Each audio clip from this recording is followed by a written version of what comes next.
கர்த்தருடைய நாமம் மகிமைப்படுவதாக. ஆண்டவராகிய இயேசு கிறிஸ்து இந்த நாளில் ஒரு புதிய நாளை காணும்படியாக, இந்த புதிய நாளிலும் கூட அவருடைய வார்த்தை கேட்கும்படியாக தேவன் பாராட்டின பெரிய நன்மையான காரியங்களுக்காய், கிருபைகளுக்காய் கொடான கொடி நன்றி செலுத்துவோம்.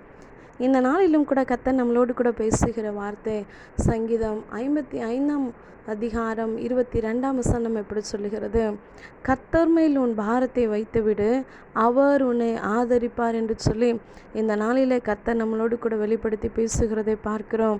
அவர் இந்த நாளிலே இந்த சத்தத்தை கேட்டுக்கொண்டிருக்கிற ஒவ்வொருவரையும் பார்த்து சொல்லுகிற காரியம், நான் உனக்கு ஆதரவாக இருப்பேன் என்று சொல்லி அவர் தேற்றுகிற தெய்வமாய், நமக்கு ஆறுதல் செய்கிற தெய்வமாய் அவர் சொல்லுகிறார். நான் உன்னை ஆதரிப்பேன், நான் உன்னை ஆதரிப்பேன், நான் உன் கூடயே இருப்பேன்.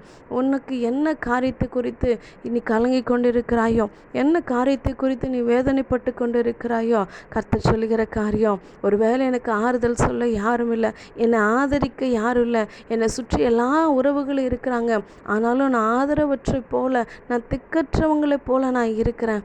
எனக்கு ஆதரவு சொல்ல யாரும் இல்லை. யாரும் இல்லாத சூழ்நிலையில் ஒருவேளை தனிமையில் நம்ம அழுது கொண்டிருப்போமானால் கர்த்தர் வெளிப்படுத்துகிற காரியம், இந்த காலை வேளையில் அந்த சத்தத்தை கேட்டுக்கொண்டு இருக்கிற, அப்படி கலங்கி கொண்டிருக்கிற ஒவ்வொருவரையும் பார்த்து கர்த்தர் சொல்கிற காரியம், நான் உன்னை ஆதரிப்பேன், நான் உன்னை ஆதரிக்கிற தேவனாக இருப்பேன் என்று சொல்லி கர்த்தர் வெளிப்படுத்துகிறதை பார்க்கிறோம். என் அன்பு சகோதரனே, சகோதரியா, கர்த்தர் நம்மளை ஆதரிக்கணும் அப்படின்னா நம்ம ஒரே ஒரு காரியத்தை பண்ணணும். யார் அவர் ஆதரிப்பார் அப்படின்னா, அதுக்கு மேலே உள்ள காரியம் சொல்கிறது, கர்த்தர் மேல் உன் பாரத்தை வைத்து விடு. நமக்கு இருக்கிற பாரம், நமக்கு இருக்கிற வேதனை, நமக்கு இருக்கிற போராட்டம், நமக்கு இருக்கிற பிரச்சனை, நமக்கு இருக்கிற வியாதி, எல்லா சூழ்நிலைகளையும் நம்ம யாருக்கிட்ட அறிக்கையிடணும், யார் மேலே அந்த பாரத்தை வைக்கணும் அப்படின்னா கர்த்தர் மேலே. கர்த்தர் மேல் நம்பிக்கை வைத்து கர்த்தரே தன் நம்பிக்கையாய் கொண்டிருக்கிற மனுஷன் பாக்கியவான் என்று சொல்லி பார்க்கிறோம். என்னுடைய பாரத்தை நான் கர்த்தர் மேலே வைக்கும் பொழுது, எனக்கு இருக்கிற போராட்டம், எனக்கு இருக்கிற பிரச்சனையை நான் கர்த்தர் மேலே வைக்கும் பொழுது அவர் என்னை ஆதரிப்பார் என்று சொல்லி யார் நம்புகிறாங்களோ, கர்த்தரை யார் நம்புகிறாங்களோ அவங்கள தான் கர்த்தர் ஆதரிக்கிறவராக இருக்கிறார்.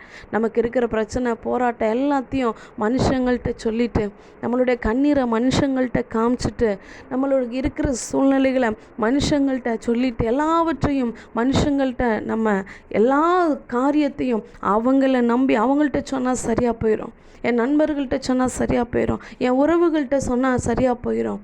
நம்ம ஷேர் பண்ணுறது நல்லது தான், ஆனால் அந்த பாரத்தை அவர்கள் சுமக்கிறவர்களாக இருக்க முடியாது. அந்த பாரத்தை மனுஷர்களால் நீக்க முடியாது. அந்த பாரத்தை மனுஷர்களால் ஒன்றும் செய்ய முடியாது, மாற்ற முடியாது. அந்த பாரத்தை, நமக்கு இருக்கிற பாரம், நம்ம இருதயத்தில் கலங்கி கொண்டிருக்கிற பாரம், நம்ம வியாதியில் நம்மளோட சரீரத்தில் சுமந்து கொண்டிருக்கிற வியாதியின் பாரம், நம்ம போராடி கொண்டிருக்கிற போராட்டத்தின் பாரத்தை கர்த்தர் மேலே வைக்கும் பொழுது மாத்திரம்தான் கர்த்தர் அந்த பாரத்தை எடுத்து போட்டு நம்மளை ஆதரிக்க அவர் வல்லவராக இருக்கிறார். யோபுவை பார்க்கிறோம். எல்லாம் இழந்த சூழ்நிலை, எல்லாவற்றையும் தன் பிள்ளைகள் ஆஸ்தி எல்லாம் தனக்கு இருந்த எல்லாவற்றையும் இழந்த சூழ்நிலையிலும் கூட, அவன் சரீரத்தில் அவனுடைய அந்த சரீரத்துக்கு வியாதி வந்த நேரத்திலும் கூட, அவன் ஓட்டை வச்சு சுரண்டி கொண்டு இருக்கிற நேரத்திலும் கூட, தன் மனைவி ஏன் நீ உயிரோடு இருக்கிற, நீ செத்துப்போ அப்படின்னு சொன்ன நேரத்தில் கூட, இவ்வளோ பாரம், எவ்வளோ நெருக்கமான சூழ்நிலை, வியாதிப்பட்ட சூழ்நிலை, ஆனாலும் அவன் சொல்லுகிறான், என்னை கொன்று போட்டாலும் நான் அவர் பேரில் நம்பிக்கையாக இருப்பேன் என்று சொல்லி ஆண்டவராகிய இயேசு கிறிஸ்து மேலே நம்பிக்கையாக இருந்ததுனால, தன்னை அழைத்த தேவன் மேலே நம்பிக்கையாக இருந்ததுனால, கர்த்தர் கொடுத்தார், கர்த்தர் எடுத்தார் என்று சொல்லி தேவனுடைய நாமத்தை மகிமைப்படுத்துகிற அந்த நம்பிக்கையில் யோபு தன்னை எல்லாவற்றும் இழந்த சூழ்நிலையிலும் கூட தன் சிநேகிதனுக்காய் ஜெபித்தார் என்று சொல்லி பார்க்கிறோம். தன் சிநேகிதர்களுக்காய் ஜெபித்ததுனால யோபுவின் சிறையிருப்பை கர்த்தர் மாற்றி, அவனுக்கு இருந்த எல்லா பாரத்தையும் அவன் விட்டு கர்த்தர் மேலே வைத்து, தன்னை நிந்தித்த நண்பர்களுக்காய் ஜெபிக்கும் பொழுது தன்னுடைய சூழ்நிலையை பார்க்காதபடிக்கு எல்லா பாரத்தையும் கர்த்தர் மேலே வைத்து கர்த்தர் மேலே நம்பிக்கையாக இருந்ததுனால தான் யோபு எல்லாவற்றையும் இழந்ததையும் கூட கர்த்தர் ரெட்டிப்பான நன்மைகளை கொடுத்தார். யோபுவின் முன்னிலைமையை பார்க்கிலும் யோபுவினுடைய பின்னிலைமை கர்த்தர் ரெட்டிப்பான நன்மைகளோடு கூட ஆசீர்வதித்து அவன் அநேக நாட்களோ கூட ஜீவனோடு கூட வைத்தார் என்று சொல்லி பார்க்கிறோம். என் அன்பு சகோதரனே, சகோதரியே, உங்களுடைய பாரத்தை இந்த காலை வேளையில் கர்த்தர் மேலே வைங்க. அவர் உங்களை ஆதரிக்க வல்லவராக இருக்கிறார். ஆமென்.